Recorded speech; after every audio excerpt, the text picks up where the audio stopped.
ഗജവീരൻ ചാത്തപുരം ബാബു ചരിഞ്ഞു. മതപ്പാടലായിരുന്ന ആന പാദരോഗത്തെ തുടർന്നാണ് ചരിഞ്ഞത്. 52 വയസ്സായിരുന്നു.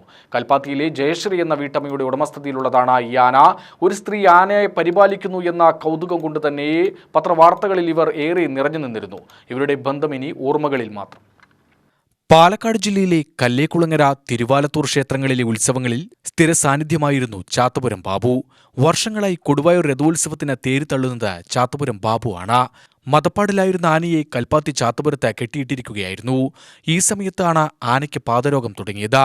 മതപ്പാടലായതിനാൽ ചികിത്സിക്കാൻ കഴിയാതിരുന്നതാണ് മരണകാരണമായത്. ആസാമിൽ നിന്നും എത്തിച്ച ആനയാണ് ബാബു. 92 കാലഘട്ടം മുതൽ ആന ജയശ്രീയുടെ കൂടെയുണ്ട്. പാവാടിയും ഷർട്ടുമിട്ട ജയശ്രീ ചാത്തപുരം ബാബു എന്ന ആനയുടെ ഉടമ മാത്രമായിരുന്നില്ല, അതിന്റെ പാപ്പാനും അമ്മയും കൂടപ്പിറപ്പും എല്ലാമായിരുന്നു.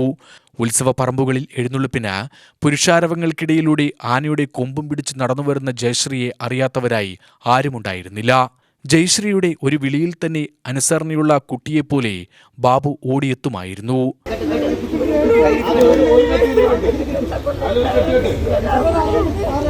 കുളിപ്പിക്കുന്നതും തീറ്റുന്നതും എല്ലാം ജയശ്രീയായിരുന്നു.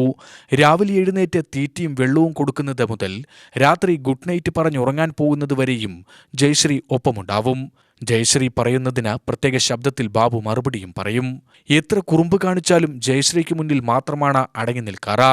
9 അടി ഉയരം തികഞ്ഞ ലക്ഷണമൊത്ത കൊമ്പനാണ് ജയശ്രീയെ തനിച്ചാക്കി മടങ്ങിയത്. ആനയെ അവസാനമായി കാണാൻ നിരവധി ആനപ്രേമികളും ക്ഷേത്ര ഭാരവാഹികളും കൽപ്പാത്തി ഗ്രാമവാസികളും സമീപ പ്രദേശങ്ങളിൽ നിന്നുള്ളവരും എത്തിയിരുന്നു. ആനപ്രേമി സംഘടനയ്ക്ക് വേണ്ടി ഹരിദാസ് മച്ചിങ്ങൽ ഗജവീരന് റീത്ത് സമർപ്പിച്ച അന്തിമോപചാരം അർപ്പിച്ചു. ഇൻക്വസ്റ്റ് നടപടികൾ വനംവകുപ്പ് ഉദ്യോഗസ്ഥരുടെയും ഡോക്ടർമാരുടെയും നേതൃത്വത്തിൽ പൂർത്തിയാക്കി പോസ്റ്റ്മോർട്ടം നടത്തി വാളയാർ വനത്തിൽ സംസ്കരിച്ചു. UTV news, Palakkad.